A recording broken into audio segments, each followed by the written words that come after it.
Assalamualaikum warahmatullahi wabarakatuh. Selamat siang, perkenalkan nama saya Muhammad Iksan Robani dari program studi Sistem Informasi. Nah, pada kesempatan kali ini saya akan mempresentasikan proposal skripsi yang saya sudah buat, yaitu berjudul Analisis Penggunaan Musik terhadap Konsentrasi Mahasiswa menggunakan metode K-means, clustering, dan decision tree. Penelitian ini membahas bagaimana kebiasaan mahasiswa dalam mendengarkan musik, lalu dilihat hubungannya dengan tingkat konsentrasi belajar menggunakan metode data mining. Nah, kita masuk ke latar belakang. Penelitian ini berangkat dari kebiasaan mahasiswa yang saat ini sangat dekat dengan musik. Musik tidak hanya digunakan sebagai hiburan, tetapi juga sering diputar saat belajar, mengerjakan tugas, membaca, atau melakukan aktivitas lainnya. Hal ini didukung oleh kemudahan akses platform digital seperti Spotify, YouTube Musik, dan sebagainya. Namun, pengaruh musik terhadap konsentrasi tidak selalu sama. Ada mahasiswa yang merasa lebih tenang, nyaman, dan fokus saat belajar sambil mendengarkan musik. Tapi ada juga mahasiswa yang justru merasa terganggu karena musik menjadi distraksi. Artinya pola penggunaan musik pada tiap mahasiswa bisa berbeda, baik dari durasi frekuensi maupun jenis aktivitas saat mendengarkan musik.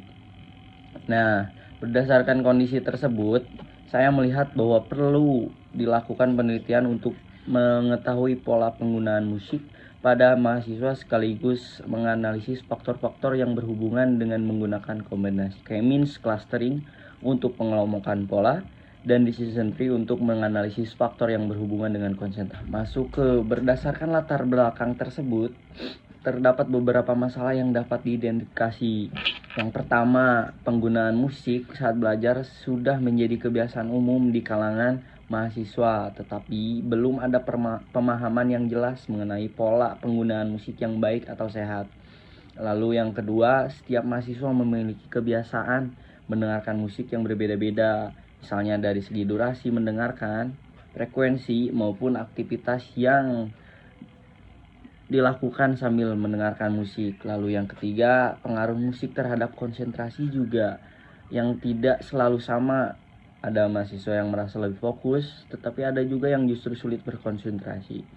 Lalu yang keempat, sampai saat ini belum diketahui seberapa jelas faktor-faktor penggunaan musik apa saja yang paling berhubungan dengan tingkat konsentrasi mahasiswa.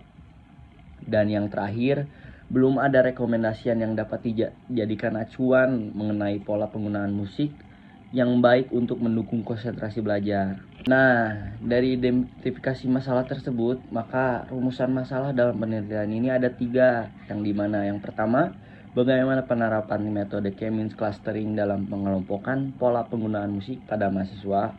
Lalu yang kedua, bagaimana penerapan metode decision tree dalam menganalisis pengaruh penggunaan musik terhadap tingkat konsentrasi mahasiswa. Dan yang ketiga, bagaimana menghasilkan rekomendasi penggunaan musik yang optimal berdasarkan hasil analisis yang diperoleh. Nah, kita masuk ke tujuan dari penelitian ini, yang dimana tujuan dari penelitian ini disusun sesuai dengan rumusan masalah yang telah dibuat. Tujuan pertama adalah untuk mengetahui pola penggunaan musik pada mahasiswa dengan menggunakan metode K-means clustering. Lalu tujuan yang kedua adalah untuk mengetahui faktor-faktor penggunaan musik yang dapat memengaruhi tingkat konsentrasi mahasiswa menggunakan metode decision tree. Dan tujuan ketiga adalah memberikan rekomendasi mengenai pola penggunaan musik yang dapat mendukung konsentrasi belajar mahasiswa berdasarkan hasil penelitian yang dilakukan. Nah, penelitian ini memiliki manfaat secara teoritis maupun praktis. Secara teoritis, penelitian ini diharapkan dapat menambah wawasan mengenai metode data mining, lalu khususnya K-means clustering dan decision tree dalam menganalisis pola penggunaan musik dan konsentrasi mahasiswa. Sedangkan secara praktis, penelitian ini diharapkan bermanfaat bagi 3 pihak. Yang pertama, bagi mahasiswa, hasil penelitian ini diharapkan dapat memberikan gambaran tentang pola penggunaan musik dan pengaruhnya terhadap konsentrasi belajar.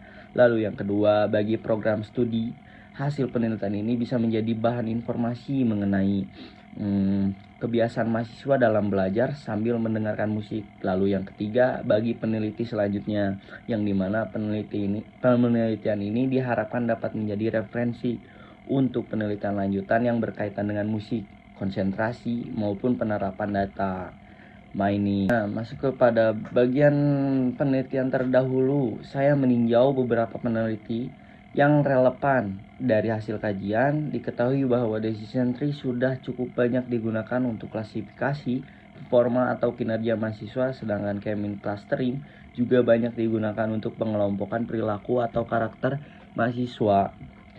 Namun, dari penelitian-penelitian tersebut, sebagian besar masih berfokus pada performa akademik, kedisiplinan, perilaku pelajar, atau aktivitas mahasiswa secara umum. Penelitian yang secara khusus membahas pola penggunaan musik mahasiswa dan hubungannya dengan konsentrasi masih relatif sedikit.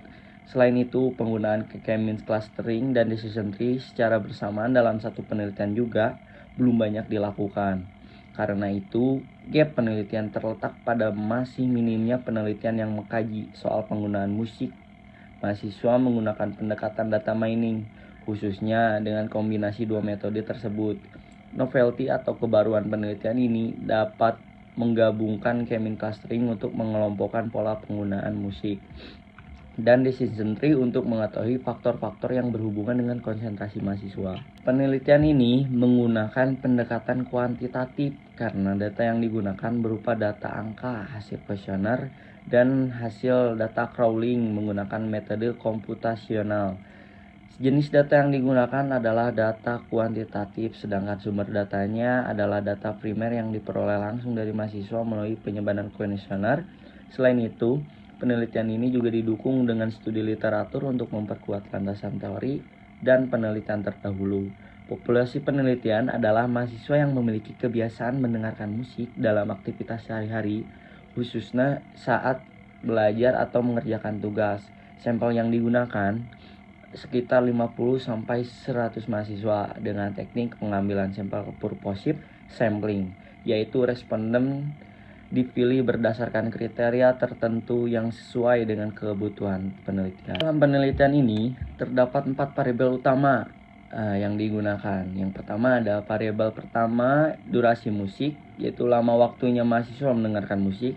Variabel kedua adalah frekuensi penggunaan musik, yaitu seberapa sering mahasiswa mendengarkan musik dalam aktivitas sehari-hari. Variabel ketiga adalah aktivitas saat mendengarkan musik, misalnya saat belajar, santai, dan mengerjakan tugas atau aktivitas lainnya. Lalu variabel keempat adalah tingkat konsentrasi yang digunakan untuk melihat hubungan antara pola penggunaan musik dengan fokus belajar mahasiswa. Nah, variabel inilah yang nantinya akan diolah dan dianalisis menggunakan K-means clustering dan Nah, kita masuk ke alur penelitian. Alur penelitian dimulai dari identifikasi dari masalah terkait kebiasaan penggunaan musik dan tingkat konsentrasi mahasiswa. Setelah itu dilakukan studi literatur untuk memperkuat dasar teori dan mencari gap penelitian. Tahap berikutnya adalah penyusunan kuesioner dan pengumpulan data dari responden. Setelah data terkumpul, dilakukan processing untuk membersihkan data, lalu mengecek kelengkapan dan menyesuaikan format data agar siap dianalisis. Lalu setelah pre-processing, data analisis menggunakan K-means clustering untuk mengelompokkan pola penggunaan musik mahasiswa. Selanjutnya menghasilkan analisis lagi menggunakan decision tree untuk mengetahui faktor-faktor yang berhubungan dengan tingkat konsentrasi. Tahap terakhir adalah interpretasi hasil yang menyusun rekomendasi. Nah, teknik analis data dalam penelitian ini menggunakan dua metode. Yang pertama adalah K-means clustering. Metode ini digunakan untuk pengelompokan mahasiswa berdasarkan pola penggunaan musik yang memiliki karakteristik serupa. Pengelompokan dilakukan berdasarkan variabel seperti durasi mendengarkan musik, frekuensi, dan aktivitas saat mendengarkan musik. Hasilnya berupa beberapa klaster mahasiswa dengan pola penggunaan musik yang berbeda. Lalu yang kedua adalah decision tree. Setelah data dikelompokkan, metode ini digunakan untuk mengetahui faktor-faktor yang berhubungan dengan tingkat konsentrasi mahasiswa. Dari proses ini diharapkan dapat diketahui atribut mana yang paling berpengaruh terhadap konsentrasi, sehingga nantinya bisa dijadikan dasar dalam memberikan rekomendasi. Nah, kita masuk ke bagian penutup. Sebagai penutup, penelitian ini berfokus pada analisis pola penggunaan musik serta hubungan dengan tingkat konsentrasi belajar untuk menjawab permasalahan tersebut. Penelitian ini menggunakan dua metode data mining, yaitu K-means clustering untuk pengelompokan data, lalu dengan decision tree untuk menganalisis faktor-faktor yang berhubungan dengan konsentrasi. Melalui penelitian ini diharapkan dapat diperoleh gambaran pola penggunaan musik mahasiswa, diketahui faktor-faktor berpengaruh terhadap konsentrasi, serta dihasilkan rekomendasi penggunaan musik yang lebih optimal untuk mendukung proses belajar. Sekian dari saya. Akhir kata, wassalamualaikum warahmatullahi wabarakatuh.